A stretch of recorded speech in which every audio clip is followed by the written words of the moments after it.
Crossfire Legion, a brand new RTS game from the developers of Homeworld Desert of Karak, amongst other things, Blackbird Interactive. We're going to take a look at this new entry into the RTS genre and see what it has to offer. This is a sponsored video, but I wouldn't be bringing it to you if I didn't think this game was worth a look. So to get into it, I had access to the multiplayer part of the game, which I played with my good man Soul here.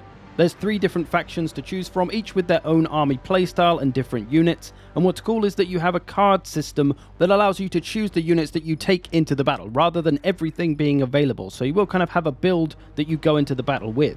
At the moment you can see there's not any other units available, but the system is there. When you first get into it, it's like pretty much any other RTS game where you start with a little core base and some workers who can gather resources for you, and those will of course be used to construct new buildings and to recruit units. Of course, while you're trying to recruit and build yourself up, there will be attacks along the way where you'll have to defend yourself with your precious units. As you can see, I've got these melee kind of infantry with lightsaber looking things. These are actually called vampires for my faction. They have their own abilities and things. Eventually, you'll of course want to expand and try to gather more resources. As the resources are limited, you will need to push out and find more, but eventually you should be able to build up a nice home base and amass an army big enough to try and defeat the enemy with. And as I say, all the factions have different playstyles and different units, like my lightsaber vampires here, who also have their own dash ability. Then we've got some big old Cyclops tanks. These are anti-tank tanks. Then we've got some Metal Gear looking bipedal tanks, which just destroy everybody.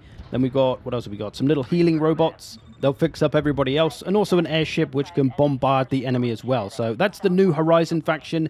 Quite expensive small armies, but very powerful units.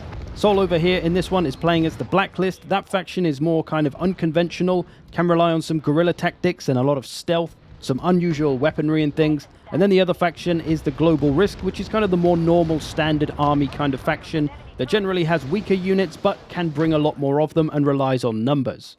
So that's kind of the basics of how a multiplayer game works. Let me show you a little bit of gameplay. This is just me going to push on an enemy base. I know roughly where they are, so I'm sending my main army there. I've got a little scouting airship here as well, which is pretty important in this game, as units that are on lower elevation will have a harder time seeing units on the high ground.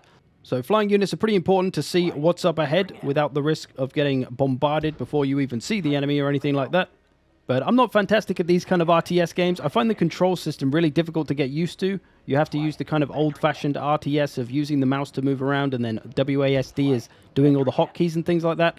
I'd much rather have WASD to move the camera around and then me assign my own hotkeys around WASD. Hopefully they'll add such a thing, or I can at least ask them to add such a thing, because this game is going into early access where they want to get feedback from the players to help shape the game and really make it something decent, because there's not a lot of RTS games like this nowadays, and this one feels pretty good. It looks very nice, visually, graphically it looks good, the design of the units and stuff is cool, so a lot of potential here. As you can see, I'm moving up to one of my enemy's resource bases, taking it out, but they've come to answer me. This is right near their main base, so they've brought out an army. They've taken out a lot of my infantry. I'm down to just my Metal Gear walkers and a bunch of tanks. Not sure I'm going to have enough to get through their main base, but we'll have a good go. A lot of the units as well do have abilities and things that you can actively use. You see my enemy there is popping a whole bunch of shields to reduce the damage taken by their units. I'm a bit rubbish at using them because a lot of them are on the hotkeys of WASD, and I'm using the arrow keys to move the screen around, and I'm just using my mouse to do everything. So it's really ineffective, and I probably need to use number keys to pick out my units as well, because at the moment I'm just mashing everything into everything and hoping I have enough firepower to win. Occasionally I'll use an ability when I remember, but like I say, not fantastic at these kind of RTS games. There's a lot to manage, a lot to do. Gonna take some practice. My little force is slowly getting worn down though. Just lost my airship, down it goes, lost my infantry. I'm not sure if I'm going to have enough to push in and finish off the old base, but just in the nick of time, the cavalry arrives as Soul comes around the corner with a whole bunch of infantry and a fleet of choppers, which should mark the end of this Global Risk faction. Not sure how much of an army they've still got in their base, whether they're holding anything back or whether they're creating anything new. We're going to start to push in though. Soul's choppers blowing the hell out of everything though. I'm going to bring up some of my infantry. I've got a few boys back here. Bring them up. Maybe there'll be reinforcements if they're needed, but we're looking pretty good in their base. This is one of our 2 remaining enemies.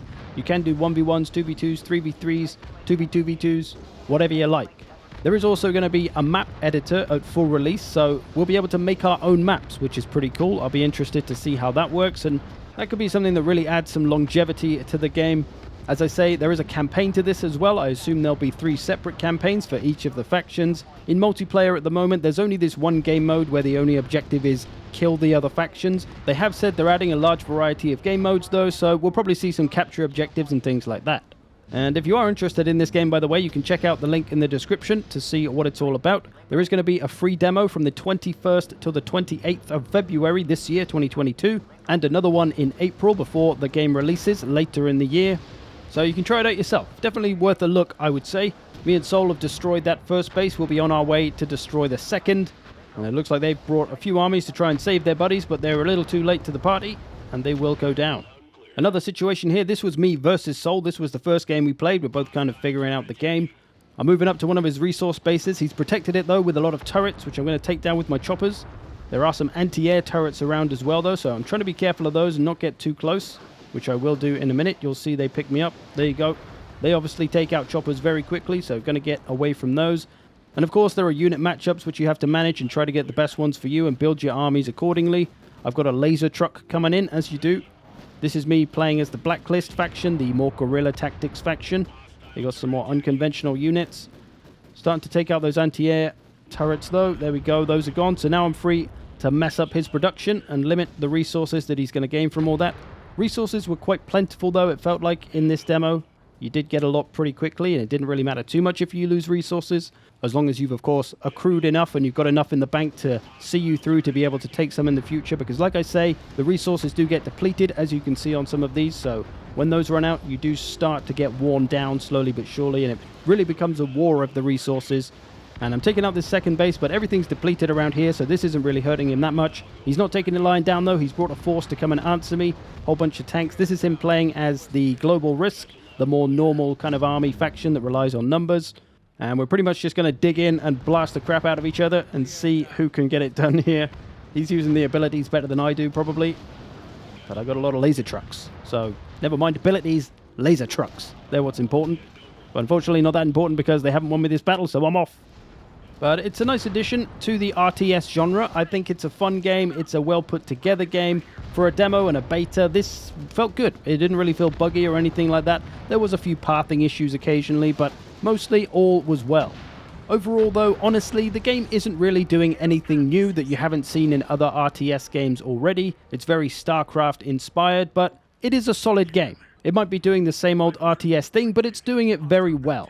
And it is trying to add some more unique edges like the card system in multiplayer, meaning you will have to make builds rather than just picking your faction and then having access to every single unit in it all of the time. Perhaps it might be the same in campaign as well. You'll have to pick a certain build to go and do a certain mission with, but I'm not sure. I don't really know too much about campaign yet.